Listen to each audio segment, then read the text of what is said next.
ಪಹಲ್ಗಾಮ್ನಲ್ಲಿ ಉಗ್ರರಿಗಾಗಿ ಭಾರತೀಯ ಸೇನೆಯ ಆಪರೇಷನ್ ಮುಂದುವರೆದಿದೆ. ಅನಂತನಾಗ್ ಜಿಲ್ಲೆಯಲ್ಲಿ 170ಕ್ಕೂ ಹೆಚ್ಚು ಶಂಕಿತರನ್ನ ವಿಚಾರಣೆಗೊಳಪಡಿಸಲಾಗಿದೆ. ಉಗ್ರರಿಗಾಗಿ ಹಣಕಾಸಿನ ನೆರವು ಸಹಾಯ ಮಾಡಿರೋರನ್ನ ವಶಕ್ಕೆ ಪಡೆದುಕೊಂಡು ಇನ್ವೆಸ್ಟಿಗೇಷನ್ ಮಾಡಲಾಗಿದೆ. 170 ಶಂಕಿತರನ್ನ ವಶಕ್ಕೆ ಪಡೆದುಕೊಂಡು ವಿಚಾರಣೆ ಮಾಡಿದಂತಹ ಸಂದರ್ಭದಲ್ಲಿ ಹಲವು ವಿಚಾರಗಳು ಗೊತ್ತಾಗಿದೆ. ಪಹಲ್ಗಾಮ್ನಲ್ಲಿ ಉಗ್ರರಿಗಾಗಿ ಭಾರತೀಯ ಸೇನೆ ನಿರಂತರವಾಗಿ ಕಾರ್ಯಾಚರಣೆ ನಡೆಸಲಾಗ್ತಾ ಇರುವಂಥದ್ದು. ಅನಂತನಾಗ್ ಜಿಲ್ಲೆ ಇಲ್ಲಿದ್ದಂತಹ ಕಾಶ್ಮೀರ ಪಂಡಿತರನ್ನೇ ಈ ಹಿಂದೆ ಹೊಡೆದೋಡಿಸಲಾಗಿತ್ತು. ಆ ಜಾಗದಲ್ಲಿ 170ಕ್ಕೂ ಹೆಚ್ಚು ಶಂಕಿತರನ್ನು ವಶಕ್ಕೆ ಪಡೆದುಕೊಳ್ಳಲಾಗಿದೆ. ಈ 170 ಜನರನ್ನು ಯಾಕೆ ವಶಪಡಿಸಿಕೊಳ್ಳಲಾಗಿದೆ ಅಂದರೆ, ಇವರು ಹಣಕಾಸಿನ ಸಹಾಯ, ಉಗ್ರರಿಗೆ ಉಳಿದುಕೊಳ್ಳೋ ಸಹಾಯ, ಅವರಿಗೆ ಆಹಾರದ ಸಹಾಯ ಸೇರಿದಂತೆ ಹಲವು ರೀತಿಯಲ್ಲಿ ಹೆಲ್ಪ್ ಮಾಡ್ತಾ ಇದ್ರಂತೆ. ಇಲ್ಲಿಯ ಮಾಹಿತಿಗಳನ್ನು ಲೀಕ್ ಮಾಡ್ತಾ ಇದ್ರು ಅನ್ನುವಂತಹ ವಿಚಾರ ಗೊತ್ತಾಗ್ತಾ ಇದೆ.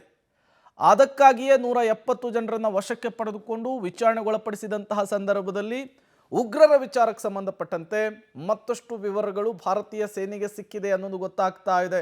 ಅವರು ಕೊಟ್ಟಿರುವಂತಹ ಮಾಹಿತಿಯನ್ನು ಆಧರಿಸಿ ಈಗ ಕಾರ್ಯಾಚರಣೆಯನ್ನು ಮತ್ತಷ್ಟು ಚುರುಕುಗೊಳಿಸಿರುವಂಥದ್ದು. ಈ 170 ಜನರಿದಾರಲ್ಲ, ಇವರು ತುಂಬಾ ಡೇಂಜರ್. ಅಂದರೆ ಒಳಗಿದ್ಕೊಂಡು ಉಗ್ರರಿಗೆ ಸಹಾಯ ಮಾಡ್ತಾ ಇರೋರು ಇವರನ್ನು ಮೊದಲು ಸದೆ ಬಡಿಬೇಕು, ಇವರನ್ನು ಮೊದಲು ಬಲಿ ಹಾಕಬೇಕು. ಅದಾಗ ಮಾತ್ರ ಭಾರತದಲ್ಲಾಗುವಂತಹ ಈ ಕೃತ್ಯಗಳನ್ನು ನಿಯಂತ್ರಿಸೋದಕ್ಕೆ ಸಾಧ್ಯ. ಜಮ್ಮು ಕಾಶ್ಮೀರದಲ್ಲಿ ಭಾರತೀಯ ಸೇನೆಯ ಕೂಂಬಿಂಗ್ ಮುಂದುವರೆದಿದೆ. ಕುಪ್ವಾರದ ಅರಣ್ಯ ಪ್ರದೇಶದಲ್ಲಿ ಉಗ್ರರ ಅಡಗುತಾಣಗಳಿರುವಂತಹ ವಿಚಾರ ಗೊತ್ತಾಗ್ತಿದೆ. AK-47 ರೈಫಲ್ಸ್, ಪಿಸ್ತೂಲ್, ಮದ್ದುಗುಂಡುಗಳು ಸೇರಿದಂತೆ ಶಸ್ತ್ರಾಸ್ತ್ರಗಳನ್ನು ಸೇನೆ ಜಪ್ತಿ ಮಾಡಿದೆ. ಜಮ್ಮು ಕಾಶ್ಮೀರದಲ್ಲಿ ಈ ಮೂಲಕ ಭಾರತೀಯ ಸೇನೆಯ ಕಾರ್ಯಾಚರಣೆ ಮತ್ತಷ್ಟು ಚುರುಕಾಗ್ತಾ ಇರುವಂಥದ್ದು. ಉಗ್ರರ ಅಡಗುತಾಣಗಳೆಲ್ಲಿದ್ದಾವೆ, ಅವರು ಬಳಸ್ತಾ ಇರುವಂತಹ ಶಸ್ತ್ರಾಸ್ತ್ರಗಳೇನಿದ್ದಾವೆ, ಅವರಿಗೆ ಹೆಲ್ಪ್ ಮಾಡ್ತಾ ಇರುವಂತಹ ಸ್ಥಳೀಯರೇನಿದ್ದಾರೆ, ಅವರ ಮೇಲೂ ಕೂಡ ಈ ದಾಳಿ ಆಗ್ತಾ ಇದೆ. ಸ್ಥಳೀಯರಿಂದ ಸಿಕ್ಕಿರುವಂತಹ ಮಾಹಿತಿಯನ್ನು ಆಧರಿಸಿ ಮತ್ತಷ್ಟು ಕಡೆಗಳಲ್ಲಿ ಈಗ ಕೂಂಬಿಂಗ್ ಕಾರ್ಯಾಚರಣೆಯನ್ನು ಮಾಡಲಾಗ್ತಾ ಇದೆ. ನೋಡಿ, ಉಗ್ರರ ಬಳಿ ಸಿಕ್ಕಿರುವಂತಹ ಶಸ್ತ್ರಾಸ್ತ್ರಗಳನ್ನು AK-47 ಸೇರಿದಂತೆ ಮತ್ತಷ್ಟು ಡೇಂಜರಸ್ ವೆಪನ್ಸ್ಗಳು ಅವರ ಬಳಿ ಸಿಕ್ಕಿರುವಂತಹದ್ದು. AK-47 ರೈಫಲ್ಸ್, ಪಿಸ್ತೂಲು ಸೇರಿದಂತೆ ಬಗೆ ಬಗೆಯ ಶಸ್ತ್ರಾಸ್ತ್ರಗಳನ್ನು ಈಗ ವಶಕ್ಕೆ ಪಡೆದುಕೊಳ್ಳುವಂತಹ ಕೆಲಸವನ್ನು ಭಾರತೀಯ ಸೇನೆ ಮಾಡಿದೆ.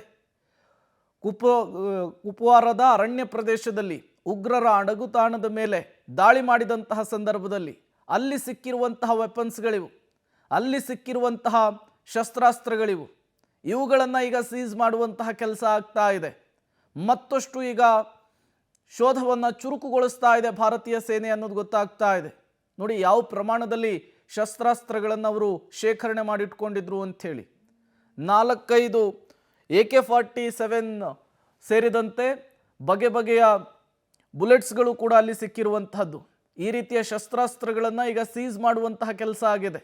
ಮತ್ತೊಂದು ಕಡೆ ನಿರಂತರವಾಗಿ ಕಾರ್ಯಾಚರಣೆಯನ್ನು ಕೂಡ ಮುಂದುವರಿಸಲಾಗ್ತಾ ಇದೆ. 5 ಭಯೋತ್ಪಾದಕರ ಮನೆಯನ್ನ ಧ್ವಂಸ ಮಾಡಿದೆ ಭಾರತೀಯ ಸೇನೆ. ELT ಕಮಾಂಡರ್ ಸೇರಿದಂತೆ 5 ಭಯೋತ್ಪಾದಕರ ಮನೆಯನ್ನ ಉಡೀಸ್ ಮಾಡಿರುವಂತಹದ್ದು ಸೇನೆ. ಶೋಫಿಯಾನ್, ಕುಲ್ಗಾಮ್, ಪುಲ್ವಾಮಾ ಜಿಲ್ಲೆಗಳಲ್ಲಿ ಕಾರ್ಯಾಚರಣೆ ಮಾಡಲಾಗಿತ್ತು. ಶೋಫಿಯಾನ್ನ ಚೋಟಿಪೋರಾದಲ್ಲಿ LET ಕಮಾಂಡರ್ ಶಾಹಿದ್ ಮನೆಯನ್ನ ನೆಲಸಮ ಮಾಡಲಾಗಿದೆ. ಕುಲ್ಗಾಮದಲ್ಲಿ ಉಗ್ರ ಜಾಹಿದ್ ಅಹಮದ್ ಮನೆ ಕೂಡ ಧ್ವಂಸ ಆಗಿದೆ.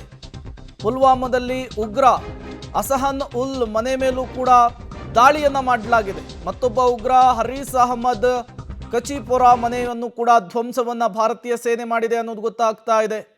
ಈ ಮೂಲಕ 26 ಜನ ಅಮಾಯಕರನ್ನು ಬಲಿ ಪಡೆದಂತಹ ರಕ್ತ ಪಿಪಾಸುಗಳನ್ನು, ಸೈತಾನುಗಳನ್ನು ಸದೆಬಡಿಯುವಂತಹ ನಿಟ್ಟಿನಲ್ಲಿ ಭಾರತೀಯ ಸೇನೆಯ ಕಾರ್ಯಾಚರಣೆ ಮತ್ತಷ್ಟು ಚುರುಕುಗೊಂಡಿದೆ.